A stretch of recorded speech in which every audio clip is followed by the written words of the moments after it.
बिस्मिल्लाहिर्रहमानिर्रहीम, अस्सलाम वालेकुम। आज का हमारा लेक्चर है रेक्टिफायर। ये सेकेंड ईयर फिजिक्स में इलेक्ट्रॉनिक्स के चैप्टर में डायोड की एप्लीकेशंस में है और पीएन जंक्शन डायोड आप पढ़ चुके हैं। उसके बाद फिर डायोड की कुछ एप्लीकेशंस हैं, यूजेस हैं, जिसमें लाइट इमिटिंग डायोड और फोटो डायोड है। और उसके बाद हमारे पास है रेक्टिफायर। रेक्टिफायर क्या चीज है? AC to DC conversion, यानी rectifier is a device which is used to convert alternating current to direct current. Normally हम जो चार्जर है, जैसे सबसे बेसिक जो यूज आप डेली लाइफ में देखते हैं, तो मोबाइल का जो चार्जर होता है उसमें जो हम उसको सॉकेट से कनेक्ट करते हैं तो वो AC आ रही होती है। फिर उसको उसके अंदर ट्रांसफार्मर लगा होता है, वो AC को स्टेप डाउन करता है और फिर उसको DC में कन्वर्ट करता है, जिससे हम मोबाइल की बैटरी को चार्ज करते हैं। तो जितना भी चार्जिंग का प्रोसेस है, जितने भी छोटे इलेक्ट्रॉनिक के डिवाइसेस हैं, इवन फिर जो कंप्यूटर में, TV के अंदर बहुत सारी जगहों पे, तो उसमें डायोड का यूज़ आता है, तो यानी रेक्टिफायर का यूज़ आता है। तो रेक्टिफायर बेसिकली क्या होगा? Device which is used to convert alternating current to direct current, AC to DC conversion। इसमें ये डेमोन्स्ट्रेशन है फर्स्ट हाफ वेव रेक्टिफायर की। इसकी दो टाइप्स हैं, एक हाफ वेव रेक्टिफायर है, एक फुल वेव रेक्टिफायर है। अभी हमारे पास क्या चीज है? Half wave rectifier. तो हाफ वेव रेक्टिफायर में क्या होता है? इसका नाम हाफ वेव रेक्टिफायर किस वजह से रखा हुआ है, ये फिर अभी लास्ट पे यहाँ के बाद हम देखते हैं। तो सबसे पहले सर्किट को देखें। ये आपके पास डायोड है, ये P साइड है, ये N साइड है, और इसको इधर से कनेक्ट किया हुआ है। ये स्टेप डाउन ट्रांसफार्मर लगा हुआ है। नॉर्मली डायरेक्ट भी इसको कनेक्ट कर सकते हैं, यानी लिखा होता है जो सर्किट बना सकते हैं, वो उसमें कोई हर्ज नहीं है, जैसे बुक में बना होगा। लेकिन बेहतर ये है कि अच्छा ये लगता है कि इस तरह से हम इसको शो करें। तो ये हमारे पास क्या चीज होगी? इस साइड पे स्टेप डाउन ट्रांसफार्मर है, ये AC का सोर्स है। आप जानते हैं किस तरह से ये सिंबल जो है AC के हम यूज करते हैं। तो ये अल्टरनेटिंग करंट का सिंबल होगा, और ये स्टेप डाउन ट्रांसफार्मर है, ये प्राइमरी होगी, ये सेकेंडरी होगी। तो सेकेंडरी के नंबर ऑफ टर्न्स प्राइमरी से कम है, तो ये क्या होगा? Step down transformer. इसके बाद ये आपके पास जो है वो P साइड है, ये N साइड है, और लास्ट पे ये ऐसे एक रेजिस्टेंस लगी है, जिसको हम क्या बोलेंगे? Load resistance. ये हमारे पास क्या चीज होगी? रेजिस्टेंस है, that resistance is called load resistance. ठीक है। और ये लोड रेजिस्टेंस क्या है? प्रैक्टिकली ये कुछ चीजें पहले डिस्कस हो चुकी हैं। तो लोड रेजिस्टेंस क्या होती है? लोड रेजिस्टेंस जो है, ये अगर कोई लेक्चर वैसे सुनता है तो ये मैंने अपनी क्लास के लिए रिकॉर्ड किया है, और क्योंकि छुट्टियां थी और उसकी वजह से क्लास ऑनलाइन होनी थी, तो ऑनलाइन में उस तरह से फिर सब लोग ज्वाइन नहीं कर सकते, तो ये मैं लेक्चर रिकॉर्ड करूँ। अगर मेरे अपने स्टूडेंट्स के अलावा कोई सुनेगा तो उनके लिए फिर ये कुछ मैं ऐसे रेफरेंस जब दे रहा होता हूँ कि हमने पहले पढ़ा था, तो वो ऐसा नहीं है। तो ये हमारे पास क्या होगा? Load resistance. अब ये लोड रेजिस्टेंस क्या है? ये हम ऑलरेडी थोड़ा सा डिस्कस कर चुके हैं इलेक्ट्रिसिटी के चैप्टर में, कि यहाँ पे ऐसा कुछ नहीं, कुछ लगा होगा ना, सॉरी, यानी ऐसा नहीं कि ये रेजिस्टेंस लगी होगी, बल्कि ये क्या चीज है? ये आउटपुट है, जहां पे हमने इसकी आउटपुट लेनी है, यानी कोई चीज भी कनेक्टेड हो सकती है। ठीक है, यहाँ पे कोई लाइट कनेक्टेड हो सकती है, फिर जिस तरह हम चार्जर से आउटपुट लेते हैं, तो सिंबॉलिकली हम इसको लोड रेजिस्टेंस का नाम देते हैं। हम कहेंगे इसके ऊपर हमने यहाँ पे क्या किया है? आउटपुट वोल्टेज ली है। इस लोड रेजिस्टेंस के क्रॉस हमने क्या लिया है? आउटपुट वोल्टेज ली है। तो इस साइड पे ये होगा इनपुट वाली साइड है, और ये वाली साइड है वो आउटपुट वाली साइड है। ठीक है जी। ये जैसे मैंने उधर लिखा हुआ है आउटपुट वोल्टेज, तो इस साइड पे हमारे पास क्या होगा? Input voltage. ये जो हम दे रहे हैं AC से, ये कौन सी चीज होगी? Input voltage. आउटपुट वोल्टेज है इनपुट वोल्टेज। तो ये जो है ये इनपुट वोल्टेज है AC। तो यहाँ पे आप देखें ये पॉजिटिव साइकिल है, ये नेगेटिव साइकिल है। पूरा साइकिल कितने टाइम का होता है? 0 to t टाइम। हाफ को किससे शो किया? t/2 टाइम से। तो यहाँ पे क्या होगा कि जिस वक्त ये AC आएगी इसको पहले स्टेप डाउन करेंगे, और स्टेप डाउन करने के बाद यानी ये जो डायोड होता है ये लो वोल्टेज डिवाइस है, जैसे हमने इसको 10 वोल्ट 20 वोल्ट मैक्सिमम 30 वोल्ट तक हम यूज़ कर सकते हैं। तो AC तो जो आ रही होती है वो या 110 होगी या 220 होगी, तो पहले हम उसको क्या करते हैं? स्टेप डाउन करते हैं। तो इस रेक्टिफायर के थ्रू अपना ट्रांसफार्मर के थ्रू हम इसको क्या करेंगे? स्टेप डाउन करेंगे। और स्टेप डाउन करने के बाद क्या होगा कि जिस वक्त यहाँ पे ये दो बनने चाहिए सर्किट, मैंने एक ही बनाया, इसमें दोनों चीजें शो कर ली हैं, ठीक है। तो क्या होगा? जिस वक्त यहाँ पे पॉजिटिव पल्स आएगी, अब ये पूरा साइकिल होता है आप जानते हैं, एक को हम क्या बोलते हैं? पल्स बोलते हैं, ठीक है ना। एक चीज क्या कहलाएगी? Pulse. Positive pulse, negative pulse. जिस वक्त यहाँ पे पॉजिटिव पल्स आएगी यानी ड्यूरिंग पॉजिटिव हाफ साइकिल, ये हमारे पास क्या होगा? पॉजिटिव पल्स यानी पॉजिटिव हाफ साइकिल। जब यहाँ पे पॉजिटिव पल्स आएगी तो उस वक्त ये जो डायोड है ये फॉरवर्ड बाइस्ड हो जाएगा। इससे प्रीवियस लेक्चर जो पढ़ा हुआ है वो क्या था? फॉरवर्ड बाइस किसको बोलते हैं, रिवर्स बाइस किसको बोलते हैं? कि अगर हम क्या करते हैं, इस P साइड को हमने positive terminal of the battery से कनेक्ट किया हो, इस N साइड को हमने negative terminal of the battery से कनेक्ट किया हो, तो ये हमारे पास क्या हो जाता है? फॉरवर्ड बाइस। इसी तरह अगर P साइड को हमने नेगेटिव से कनेक्ट किया हो और N साइड को पॉजिटिव से कनेक्ट किया हो, तो इसको हम क्या बोलते हैं? Reverse bias. फॉरवर्ड बाइस एंड रिवर्स बाइस, ये इससे प्रीवियस लेक्चर में सारी बात हो चुकी है। तो हमारे पास क्या होगा? फॉरवर्ड बाइस एंड रिवर्स बाइस। फॉरवर्ड बाइस में क्या होगा? P को पॉजिटिव से कनेक्ट करेंगे, N को हम नेगेटिव से कनेक्ट करेंगे। अब यहाँ पे क्या चीज है? यहाँ पे ये जो पल्स आ रही है ना, ये कौन सी है? पॉजिटिव। तो जिस वक्त ये P साइड इस पॉजिटिव पल्स से कनेक्टेड होगी या पॉजिटिव पल्स आएगी, तो ये वाला जो है ये डायोड क्या हो जाएगा? फॉरवर्ड बाइस हो जाएगा, ठीक है।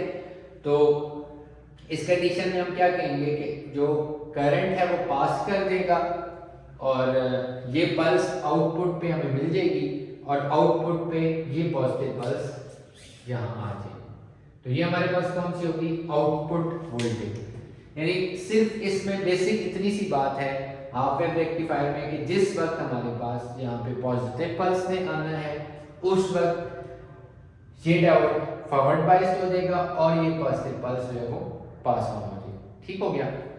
अगली बात, जिस वक्त यहाँ पे नेगेटिव पल्स आएगी यानी during negative half cycle, during negative half cycle, during negative pulse, उसमें क्या होगा कि जब यहाँ पे नेगेटिव पल्स आएगी, नेगेटिव हाफ साइकिल आएगा, उस वक्त ये रिवर्स बाइस हो जाएगा। इसको मैंने यहाँ पे शो किया फॉरवर्ड बाइस, यानी पॉजिटिव पल्स आएगी तो फॉरवर्ड बाइस हो गया और ये पॉजिटिव पल्स जो है वो आगे पास कर देगी। और जिस वक्त नेगेटिव पल्स आएगी तो यहाँ पे आउटपुट में कुछ नहीं होगा, ये ऐसे पॉजिटिव पल्स पास करेगी और जब नेगेटिव पल्स आएगी तो आउटपुट नहीं आएगी। तो क्या चीज हुई? 0 to t/2 time half pulse I, positive half pulse, उसमें ये पल्स डायोड ने आके पास करा दी, इसको हम क्या बोलेंगे? क्या हो गया? फॉरवर्ड बाइस। जिस वक्त यहाँ पे नेगेटिव पल्स आई तो ये डायोड जो था ये रिवर्स बाइस्ड हो जाएगा और ये इस पल्स को आगे पास नहीं कराएगा और ये क्या हो जाएगा? Reverse bias. तो यहाँ पे गैप आ जाएगा, हम इसको डॉटेड डॉटेड डॉटेड ऐसे शो किया कि भाई यहाँ पे होनी चाहिए थी, ठीक है। वैसे ये क्या हो जाएगा? वैसे ये पास नहीं करेगी, गैप आ गया। उसके बाद फिर जब नेक्स्ट पल्स आएगी, क्योंकि आपको पता है कि एसी तो कंटिन्यूअसली फ्लो कर रही है, ठीक है, ऐसे तो नहीं है जिस तरह ये बनाया कि एक पल्स है, ऐसे पूरी वेव फॉर्म चल रही है। तो यहाँ पे क्या होगा कि जिस वक्त नेगेटिव पल्स आई तो पास नहीं किया, अगली पॉजिटिव पल्स आई तो फिर वो पास कर दी। इस तरह से हमारे पास जो आउटपुट वेव फॉर्म इसकी आती है वो ऐसे ऐसे ऐसे ऐसे, ठीक है। और ये वाली जो पॉजिटिव आउटपुट वेव फॉर्म है इसको हम क्या बोलते हैं, पल्सेटिंग डीसी।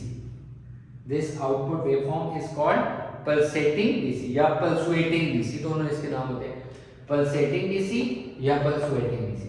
अब आप इसको देखें, इसको हम हाफ वेव रेक्टिफायर क्यों कह रहे हैं? हाफ वेव रेक्टिफायर हम इस वजह से इसको कह रहे हैं कि सिर्फ हाफ साइकिल में पास किया, हाफ वेव में पास किया, और जो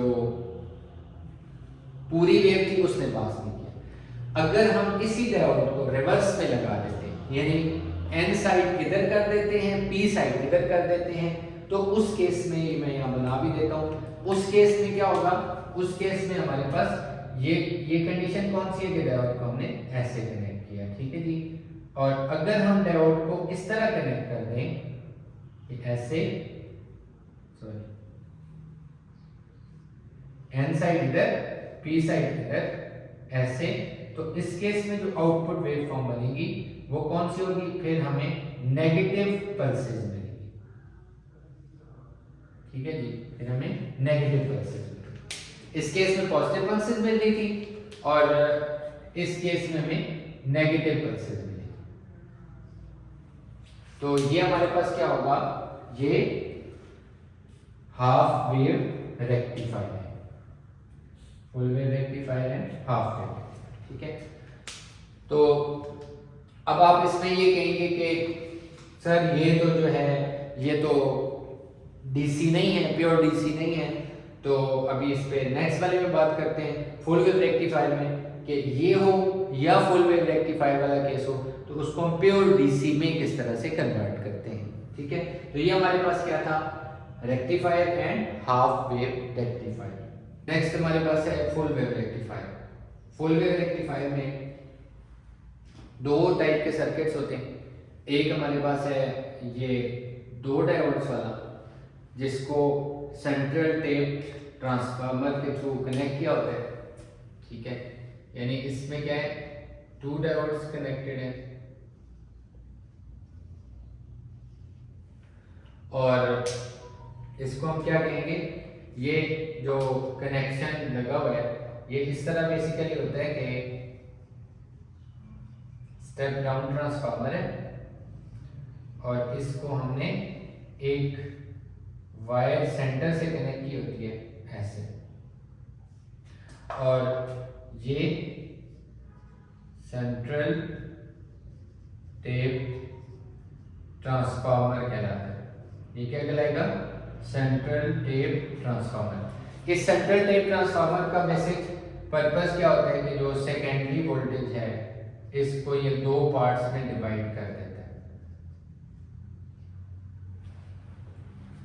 और इसमें अगर हम यहाँ पे इस जगह पे पॉजिटिव कनेक्ट करते हैं, पॉजिटिव पल्स आएगी, तो यहाँ पे इसके अगेंस्ट नेगेटिव होगा, फिर इधर पॉजिटिव होगा और फिर इधर नेगेटिव होगा, इस तरह से।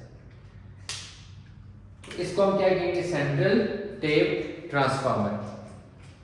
तो दो डायोड्स वाला जो है फुल वेव रेक्टिफायर, इसमें हमारे पास क्या चीज होगी? सेंट्रल टेप ट्रांसफार्मर कनेक्टेड होगा। यहाँ पे क्या है?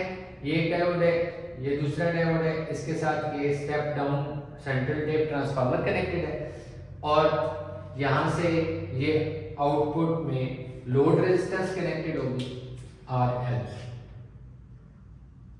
लोड रेजिस्टेंस, ठीक है जी, और उसके अक्रॉस हमने आउटपुट लेंगे। अब बेसिक पर्पस क्या होगा कि जिस वक्त यहाँ पे पॉजिटिव पल्स आएगी, यहाँ पे पॉजिटिव पल्स आएगी, उस टाइम पे आप देखें तो जो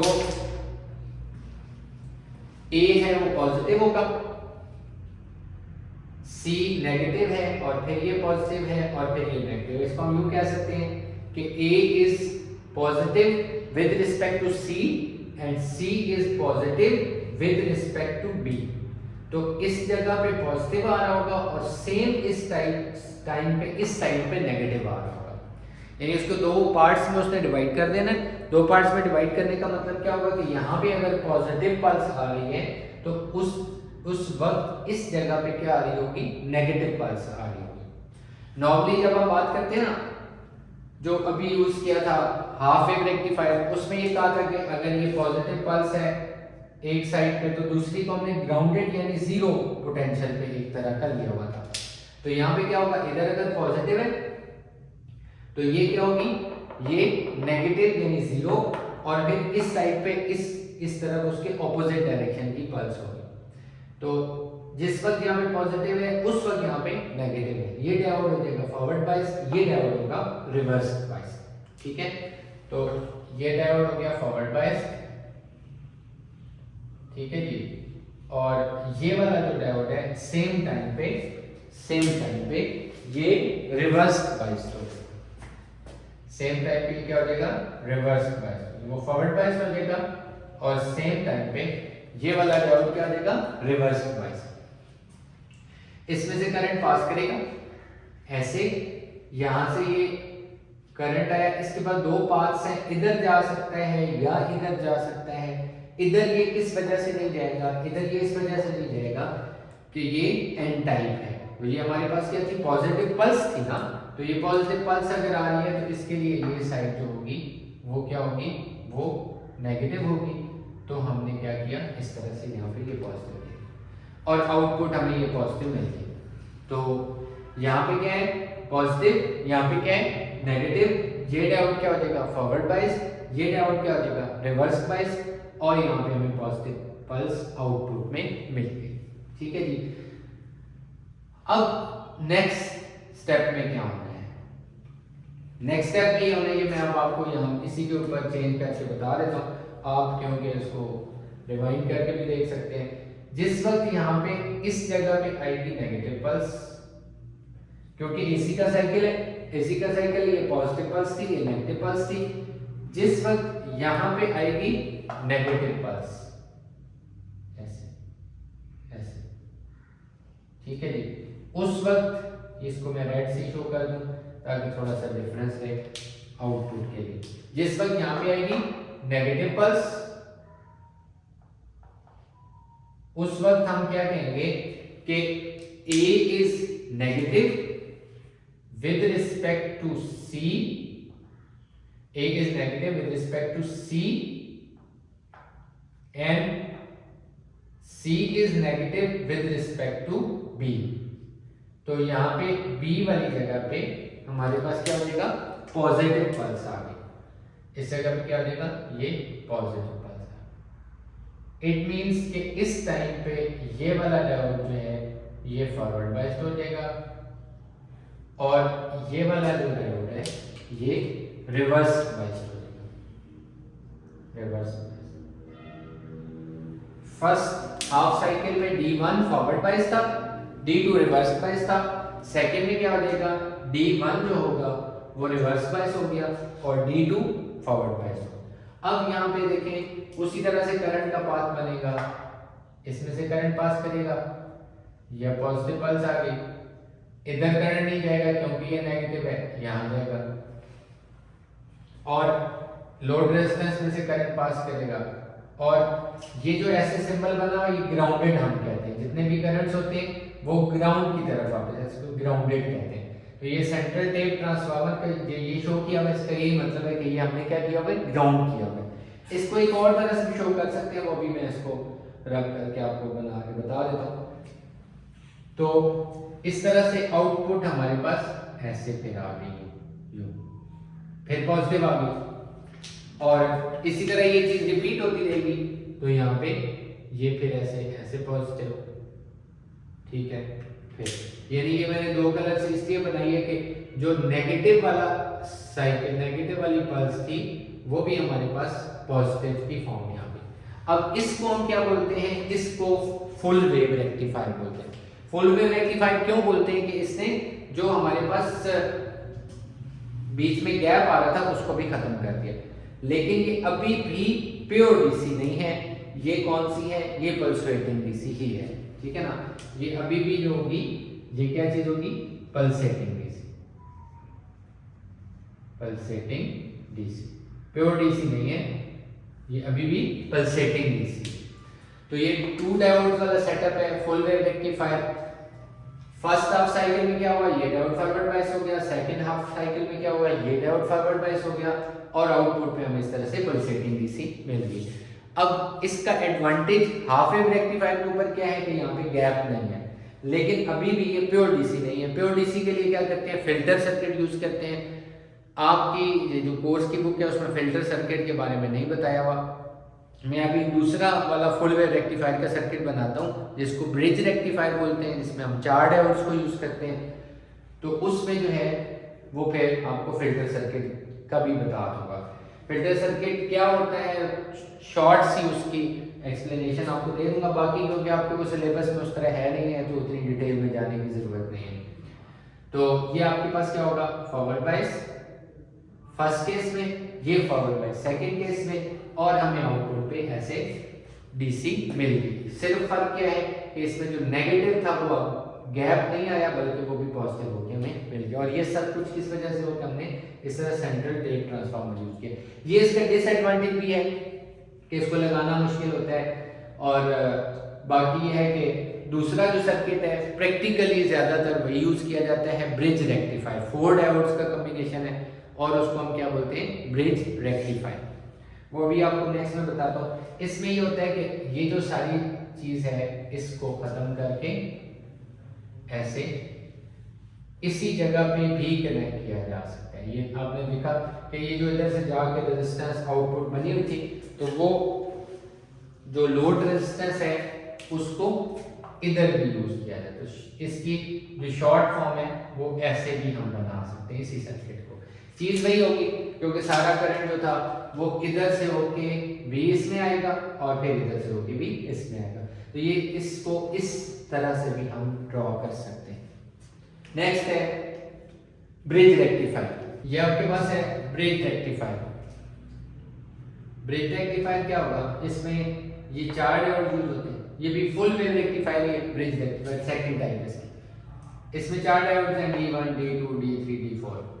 अब इसमें किस तरह से करंट का पाथ बनेगा, क्या होगा। एक चीज वो जो पिछले वाले में मैंने नहीं बताई, अगर आप में से किसी को ये पॉइंट ना पता हो, ये ऐसे बनाया हो ना, इसका मतलब क्या है कि ये इस वायर को बाईपास कर रहा है। अगर हम एक वायर यूं बनाते हैं ना, दूसरी वायर यूं बनाते हैं, तो इसका मतलब दोनों वायर आपस में क्रॉस हो रही, टच कर रही है ना। तो ये क्या कर रहे हैं, बाईपास कर रहे हैं, यानी इस वायर का इस वायर के साथ कनेक्शन नहीं है। अब यहाँ पे क्या होगा, यहाँ पे देखें कि जिस वक्त एसी की पल्स आएगी, एसी का साइकिल आएगा, ये आपको पता है ये 0 हो गया, और ये जो है ये t हो गया इस तरह, और ये आपके पास क्या हो गया t/2 हाफ। ठीक थी। तो जब हमारे पास इस जगह पे 0 to t/2 टाइम पे पॉजिटिव पल्स होगी, तो इसके अगेंस्ट इधर जो है वो नेगेटिव पल्स होगी। जब यहाँ पे पॉजिटिव पल्स है तो उस वक्त यहाँ पे नेगेटिव पल्स। मैंने उसको बनाया नहीं है क्योंकि सेकंड वाले पैसेज में फिर यहाँ पे पॉजिटिव बनानी है, इसलिए। अब करंट का पाथ कैसे बनेगा, करंट का पाथ इस तरह बनेगा कि ये 0 to t/2 टाइम तक यहाँ पे क्या होगा, इस जगह पे ऐसे ये, फिर ये पॉजिटिव पल्स यहाँ पे आ गई, ये ऐसे ऐसे ऐसे ऐसे, और ये पॉजिटिव पल्स यहाँ पे आ गई। इसके पास फिर 2 पाथ्स हैं, या इधर जा सकता है, इधर जा सकता है। तो ये इसमें से करंट पास करेगा और इधर से यहाँ पे ऐसे ग्राउंड की तरफ। ठीक है, ये हायर पोटेंशियल है, ये लोअर पोटेंशियल है, करंट का यहाँ से पाथ कंप्लीट हुआ, और ये हमें आउटपुट जो है वो ऐसे ये पॉजिटिव। अब इसका पाथ समझेंगे, 0 to t/2 टाइम पे ये साइड पॉजिटिव है, करंट यहाँ पे आएगा, इसके बाद 2 पाथ्स हैं, या इधर जा सकता है, इधर जा सकता है, ये p साइड है, ये इस साइड पे n साइड है। इसका मतलब है ये D1 जो है ये फॉरवर्ड बायस्ड होगा और D4 रिवर्स बायस्ड होगा। इसमें से करंट पास नहीं करेगा, करंट इधर जाएगा। इसके बाद फिर 2 पाथ्स हैं, या तो इधर आ सकता है या इधर जा सकता है। इधर ये n साइड है, इसका मतलब है फिर ये D2 जो है वो क्या हो जाएगा, रिवर्स बायस हो जाएगा, तो करंट जो है वो इधर जाएगा, इधर चल जाएगा। यानी 0 to t/2 टाइम पे हम क्या कहेंगे, 0 to t/2 टाइम पे D1 इज फॉरवर्ड बाइस्ड, फिर और D1 और साथ में D3, ये जो होंगे ये D3 is also forward biased, जबकि ऐसे करें, ठीक है, 0 to T/2 टाइम पे D2 is reverse biased and D4 is also reverse biased, ठीक है जी। देखिए अब ये D2 भी रिवर्स बायस हो गया, इसका मतलब है जो करंट पास करेगा वो इसमें आएगा, ये पल्स हमें आउटपुट पे मिल जाएगी। इधर से ऐसे पाथ बना, ये बना, यहाँ से आके फिर इसके बाद दो पाथ है करंट के, या इधर जा सकता है या इधर जा सकता है, तो ये D3 में जाएगा, D4 में नहीं जाएगा। अब ये थोड़ी सी समझने वाली बात है, आप उसको फिर अगर एक दफा में समझ आई तो बार बार रिपीट करके सुन लीजिएगा। एक्चुअली क्या होता है कि ये जो है ये पॉजिटिव पल्स आई थी, ये भी तो पी टाइप था, तो करंट इधर भी तो जा सकता है, लेकिन वो करंट इधर नहीं जाएगा। किस वजह से इधर नहीं जाएगा कि ये ऑलरेडी ये साइड पॉजिटिव थी, यानी D4 के दोनों टर्मिनल्स जो हैं वो सेम पोटेंशियल पे होंगे, D4 के दोनों टर्मिनल सेम पोटेंशियल पे होंगे, क्योंकि ये जो पल्स आ रही थी ये वाली यहाँ पे भी थी। तो उस हिसाब से देखा जाए तो वैसे तो हम ये कह सकते हैं कि इस पॉजिटिव पल्स को ये भी पी टाइप मिल रहा है, ये भी पी टाइप मिल रहा है, इधर भी जा सकता है, लेकिन इधर इसलिए नहीं जाएगा क्योंकि ये दोनों टर्मिनल सेम पोटेंशियल पे हैं। अब ये क्योंकि बात इधर से रिलेटेड है, एक दफा मैंने किसी से पूछा कि ये इधर करंट क्यों नहीं जाएगा, तो वो एक स्टूडेंट थी और वो कहती है कि सर ये करंट हमें मैडम ने ये बात बताई थी दरो बरगर्दन रावी कि ये बात ठीक है या नहीं है। तो बहरहाल क्योंकि उसने मुझे ये बात बताई, कहती है कि मैडम ने ये कहा था कि ये करंट इधर इसलिए नहीं जाएगा, इसको ऊपर जाना पड़ेगा, और इधर जो है ये नीचे जाएगा तो इस वजह से इधर जाएगा। तो ये ऊपर वाली और नीचे वाली कोई ऐसी बात नहीं है, बेसिकली क्या है कि ये दोनों सेम पोटेंशियल है। अब करंट इधर है, इसके बाद फिर उसी तरह के केस है, देखें यहाँ जब पॉजिटिव पल्स इधर पहुंचेगी, ठीक है, ये वाली पॉजिटिव पल्स जब यहाँ पहुंचेगी तो फिर हम ये कह सकते हैं कि इधर इसको पॉजिटिव मिलेगा, लेकिन क्योंकि ये दोनों सेम पोटेंशियल पे थे लिहाजा करंट इधर नहीं जाएगा बल्कि ये करंट इधर जाएगा। तो during positive half pulse during time 0 to T/2 ये साइड होगी पॉजिटिव, D1 और D3 जो है वो फॉरवर्ड बाइस होंगे, D2 और D4 जो है वो रिवर्स बाइस, ठीक हो गया जी। और अब इससे नेक्स्ट स्टेप आएगा जो हम कहेंगे टाइम T/2 से T टाइम तक। देखिए नेक्स्ट में क्या होगा, T/2 से T टाइम तक ये साइड होगी पॉजिटिव, ये साइड जो है ये क्या हो जाएगी पॉजिटिव, कहां से कहां, T/2 से T टाइम तक। और जब ये साइड पॉजिटिव होगी तो उस वक्त इस साइड पे क्या होगा, नेगेटिव होगा, ठीक है, ये साइड पॉजिटिव होगी और दूसरी साइड हमारे पास क्या हो जाएगी, नेगेटिव। अब आप इसको देखें, मैं ये वाला रिमूव कर रहा हूं ताकि आपको कंफ्यूज ना करे। रेड की एरोज उसी तरह लेंगे, ठीक है जी, और ये भी फिर दोबारा लेंगे।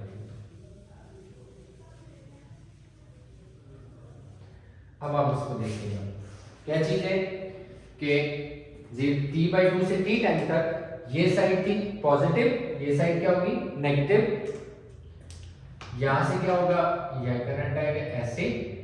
अब इसके बाद दो पाथ्स हैं, या तो इधर जा सकता है या इधर जा सकता है। इधर क्यों नहीं जाएगा कि इधर आगे M साइड है और ये कौन सी साइड है, P साइड, तो करंट इसमें से फ्लो करेगा ऐसे, यहां पे पहुंचा। इसके पास दो पाथ्स हैं, या तो इधर जा सकता है या इधर जा सकता है, इसमें फिर ये नेगेटिव है, करंट इधर जाएगा। लोड रेजिस्टेंस में देखें तो करंट सेम डायरेक्शन में फ्लो कर रहा है, लिहाजा हम इसको दोबारा ऐसे बनाएंगे। अब ये जो पॉजिटिव नेगेटिव होते हैं ये मैंने आपको बताया हुआ है कि ये सिर्फ डायरेक्शन की बेस पे होती है, क्योंकि अब लोड रेजिस्टेंस में डायरेक्शन एक ही है ना, तो हमने दोनों साइड पॉजिटिव बना दिया। अब इसके बाद यूं आया करंट, ये फिर इसी तरह दो पाथ्स हैं, अगर वो ऊपर नीचे वाला केस हो जो भी बताया तो फिर तो इधर भी आ जाना चाहिए, लेकिन इधर नहीं आएगा क्योंकि ये एंड जो है वो सेम पोटेंशियल पे थे, तो करंट इधर चला जाएगा और यहाँ से वापस। तो अब आप देखिए करंट का पाथ कंप्लीट कहाँ से हुआ कि जिस वक्त t/2 से t टाइम तक ये साइड पॉजिटिव थी, इस केस में d2 और d4 जो है ये कंडक्ट करेंगे, फॉरवर्ड बायस होंगे, d1 और d3 जो है वो रिवर्स बायस होंगे। तो यानी हम क्या कह सकते हैं कि t/2 से t टाइम तक diode d2 and d4 forward bias है और डायोड्स d1 और d3 जो है वो रिवर्स बायस। डायोड्स d1 और d3 रिवर्स बायस हैं, डायोड्स d2 और d4 फॉरवर्ड बायस। ठीक है जी। आउटपुट पे करंट जो है वो एक ही डायरेक्शन में पास कर रहा है। अगर आप इसको देखें तो फर्स्ट केस में यूं करंट आया था, ऐसे ऐसे ऐसे, और सेकंड केस में करंट यूं गया, पाथ रिवर्स हो गया। इसमें देखिए ये रेड वाला था, ये ऐसे आके अगर देखा जाए तो यूं आके यूं गया था, और सेकंड वाले में इधर से उसके ऑपोजिट गया इसमें, लेकिन आउटपुट में करंट की एक ही डायरेक्शन है। अब ये जो है ना, ये यहाँ पर मैं बना के बता देता हूँ, पिछले वाले में आपको इसको देख सकते हैं। यहाँ पे जिस तरह हमने कहा ना d1 और d3 रिवर्स बायस है, तो इसको हम यहाँ से रिमूव भी कर सकते हैं। तो अब आप देखें ये करंट का एक्चुअल पाथ आ रहा है। ठीक है जी। फर्स्ट वाले में इसी तरह हम d2 और d4 को रिमूव कर सकते हैं, यानी इसमें से करंट पास करके नहीं कर रहा था। तो इस तरह से हमारे पास क्या होगा कि आउटपुट जो आई है वो फिर भी हमारे पास क्या है, देखें पल्सेटिंग डीसी है, प्योर डीसी नहीं है। अब इस पल्सेटिंग डीसी को हम प्योर डीसी में कैसे कन्वर्ट कर सकते हैं, अभी मैंने आपसे जिक्र किया था कि मैं आपको बताऊंगा। तो इसमें क्या चीज होती है, इसमें हमारे पास इस तरह से यहाँ पे एक कैपेसिटर कनेक्ट करते हैं,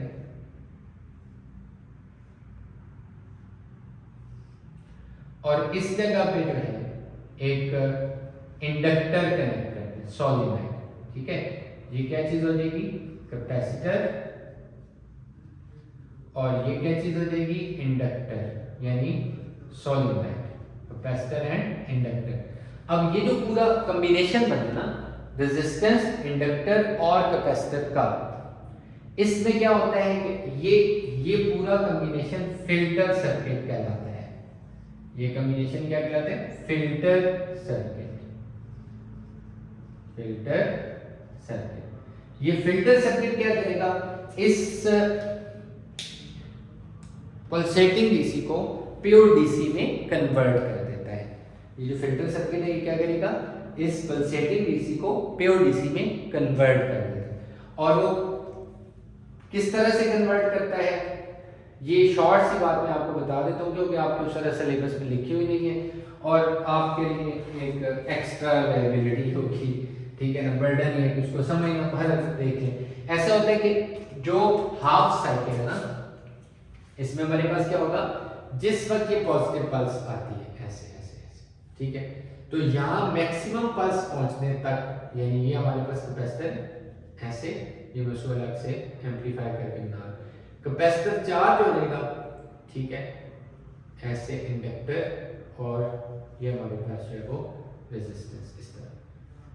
ठीक है जी, एक मिनट में इसको देख लूँ कि ये इस तरह से अब के व्यू में आ रहा है या नहीं आ रहा।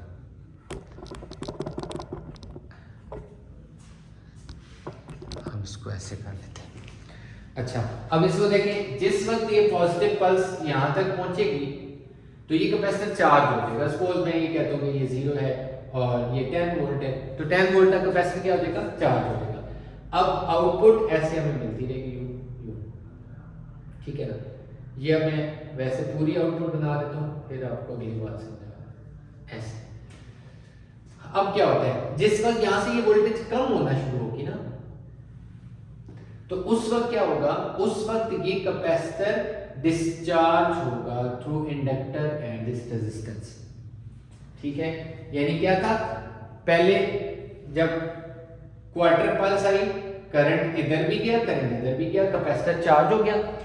ठीक है, और उसके बाद क्या हुआ कि जिस वक्त ये वोल्टेज यहाँ से कम होना शुरू हुई, तो कैपेसिटर चार्ज हो चुका था, लिहाजा इसने इसको वोल्टेज प्रोवाइड करना शुरू की। ये मैंने आपको बताया हुआ कि फैन में जैसे कैपेसिटर काम करता है तो किस तरह करता है। अब अगली बात, हमने इसके आरसी टाइम कांस्टेंट को, आरसी टाइम कांस्टेंट को ऐसा कंट्रोल करना है, हमने आरसी टाइम कांस्टेंट को ऐसा कंट्रोल करना है कि ये कैपेसिटर स्लोली डिस्चार्ज हो। ऐसे ये कैपेसिटर क्या होगा, स्लोली डिस्चार्ज होगा। जितनी देर में ये डिस्चार्ज हो, उतनी देर में ये दूसरी पल्स यहां तक पहुंच जाए, किसी भी वैल्यू तक। सपोज हम ये कहते हैं कि ये हमने इसको 4 वोल्ट तक जो है ना आहिस्ता आहिस्ता डिस्चार्ज हो रहा था। ठीक है, सॉरी ये 10 बनाया हुआ था, तो ये ऑलमोस्ट 8 कर देते, 8 वोल्ट तक। यानी अभी वो कंप्लीटली क्या हुआ था, डिस्चार्ज नहीं हुआ था, दोबारा से अगली वाली वोल्टेज जो है वो यहाँ पे ऐसे पहुंच गई। इसका मतलब ये है कि ये बीच वाला पूरा पोर्शन नहीं आएगा, हमें इस तरह की चीज मिलेगी, फिर उसके बाद ऐसे होगा, ये चीज होगी। इट मींस कि ये आपके पास आउटपुट कुछ ऐसी है, ऐसे ऐसे ऐसे ऐसे। ठीक है, और इस चीज को हम कैसे इंप्रूव कर सकते हैं, यानी क्या होगा, हाफ क्वार्टर साइकिल तक या हाफ पल्स तक, ये पल्स है ना, हाफ पल्स तक ये कैपेसिटर चार्ज होगा, अगली हाफ पल्स में इसने डिस्चार्ज होना है। मैं थोड़ा तेज बोल रहा हूँ ताकि वीडियो बहुत ज्यादा लेंथी ना हो जाए, फिर आप उसको रिवाइंड करके देख लेना। अच्छा, और जिस वक्त ये डिस्चार्ज हो रहा था, इसका मतलब है नेक्स्ट पल्स आना शुरू हो जाएगी। इसके आरसी टाइम कांस्टेंट को हम ऐसा कंट्रोल करेंगे कि अगली पल्स यहां तक किसी एक स्टेज तक पहुंचने तक ये डिस्चार्ज होता रहे, और फिर ये बात रिपीट होती रहेगी। इसका मतलब आउटपुट ऐसे है। इसको फ्लक्चुएटिंग डीसी बोलते हैं। केवल जो है ये क्या कहलाएगी, फ्लक्चुएटिंग डीसी, यानी डीसी फ्लक्चुएट करेगा। वो पल्सेटिंग थी, ये हमारे पास क्या होगा, फ्लक्चुएटिंग डीसी, यानी है ये डीसी, लेकिन इसमें थोड़ा सा, अब एसी और डीसी में क्या फर्क है, एसी पोलैरिटी रिवर्स करता है, डीसी पोलैरिटी रिवर्स नहीं करता है। हमने इस वजह से इसको डीसी कहा था। ठीक है, एसी क्यों नहीं कहा था, क्योंकि पोलैरिटी रिवर्स नहीं कर रहा, वैल्यू जिसकी चेंज हो रही है, और यही वाली बात है, इसको पल्सेटिंग डीसी कहा था। अब ये कौन सी चीज बन गई, फ्लक्चुएटिंग डीसी बन गई। इसको और स्मूथ कैसे करते हैं, उसके लिए ये इंडक्टर यूज हुआ है। आप ये बात जानते हैं कि इंडक्टर क्या चीज है, इंडक्टर क्या करता है, यानी सोलेनॉइड को ही हम इंडक्टर बोलते हैं, सेल्फ इंडक्टेंस की बेस पे। तो इंडक्टर जो है वो करंट के चेंज को अपोज करता है। इंडक्टर क्या करेगा, करंट के चेंज को अपोज करेगा। तो यहाँ पे जितनी थोड़ी सी फ्लक्चुएशन इसमें आ रही थी, उसको स्मूथ ये इंडक्टर कर देगा। इसका मतलब है ये जो फ्लक्चुएटिंग डीसी थी, ये भी प्योर डीसी में कन्वर्ट हो जाएगी। तो ये पूरा फिल्टर सर्किट कहलाता है। रेजिस्टेंस इंडक्टर, रेजिस्टेंस इंडक्टर और कैपेसिटर का कॉम्बिनेशन। और ये क्या करेगा, ये जो फ्लक्चुएटिंग डीसी है या पल्सेटिंग डीसी है, इसको प्योर डीसी में कन्वर्ट कर देगा। तो ये आपके पास था rectifier, half wave rectifier, full wave rectifier, और फिर उसके साथ ब्रिज रेक्टिफायर, और फिर इसमें फिल्टर सर्किट। Thank you.